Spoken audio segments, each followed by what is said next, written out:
Hello and welcome to Ocean News. My name is Finn Riley and I'm live from the London studio. We bring you the latest developments from around the globe alongside in-depth coverage of the stories. Let's dive right into the headlines. A 17-year-old boy opened fire in New York City's Times Square early Saturday, wounding 3 people during a verbal altercation, according to the NYPD. The incident occurred at 44th Street and 7th Avenue in the heart of the city's busiest theater district. An 18-year-old woman suffered a neck graze, while a 19-year-old man and a 65-year-old man sustained leg injuries. All 3 were hospitalized in stable condition. Police recovered a firearm and took the suspect into custody, though formal charges have not yet been filed. The shooting comes despite a record historic drop in gun violence in New York City for the first time. The shooting comes despite a reported historic drop in gun violence in New York City for the first 7 months of 2025.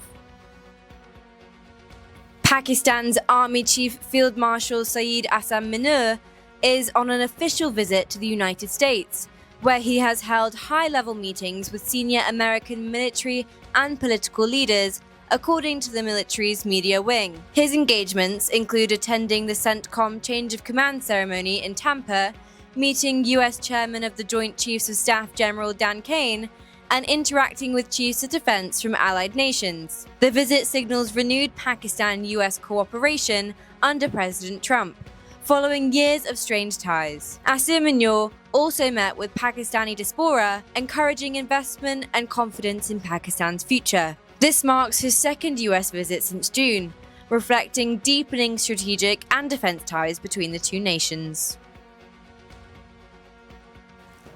Australia, Canada, and the United Kingdom have jointly condemned ongoing human rights violations in Belarus, urging the government to end what they called a campaign of repression against civil society, media, and political opposition. In a joint statement, the 3 nations highlighted thousands of cases of unjust detentions, torture, and forced exile, calling the actions a clear breach of international law. While they have welcomed the release of some political prisoners since mid-2024, concerns remain over continued persecution under President Alexander Lukashenko's rule. Nearly 1,200 political detainees are reportedly still imprisoned, despite Lukashenko denying the existence of political prisoners.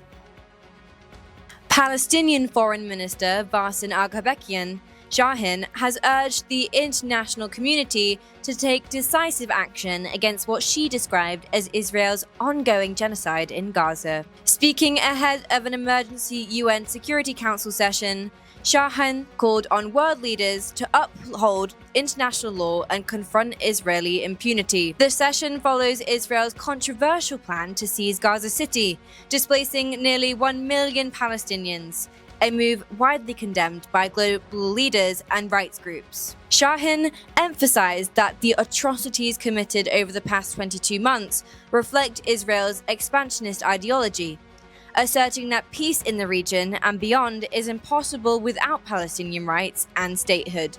She also rejected Israeli Prime Minister Benjamin Netanyahu's proposal for a post-war Gaza administration, excluding the Palestinian Authority or Hamas, affirming that governance must be determined by Palestinians themselves.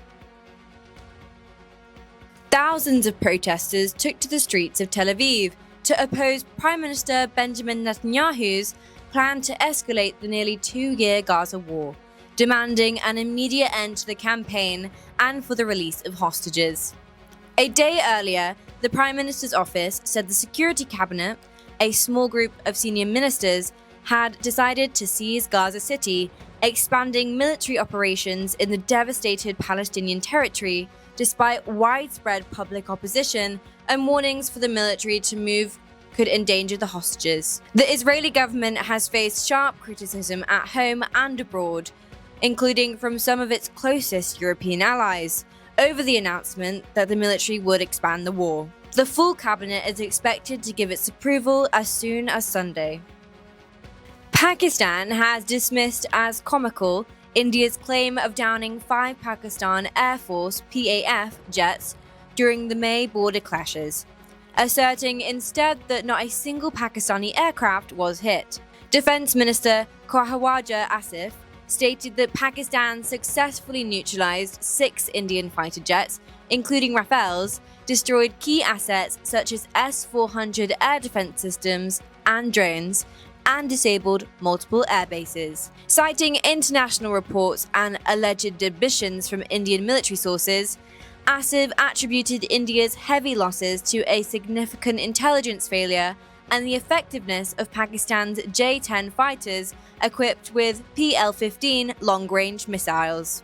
He warned that India's false narrative invites grave strategic miscalculations in a volatile nuclear environment, emphasizing Pakistan's readiness for swift and decisive retaliation.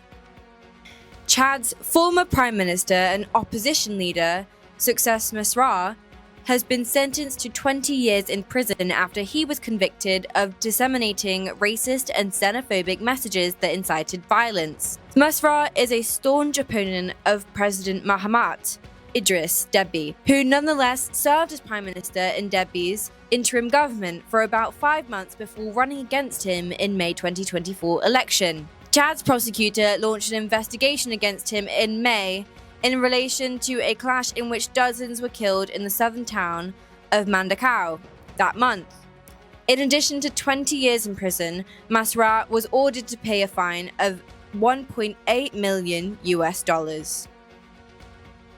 15-year-old Italian sprinter Kelly Douala won gold in the women's 100 meters at the European Under-20 Athletics Championship in Tampere, Finland, with a time of 11.22 seconds. Competing in chilly conditions, Douala celebrated her victory with enthusiasm, building on her European Under-18 records this year in the 100-meter 11.21 and indoor 60-meter 7.23. Born to Cameroonian parents, Douala credits Jamaican Olympic champion Shelley Ann Fraser-Price as a major inspiration. "My mum is a big fan of Fraser-Price, so my middle name is also Ann," Douala said. "This win means a lot to me."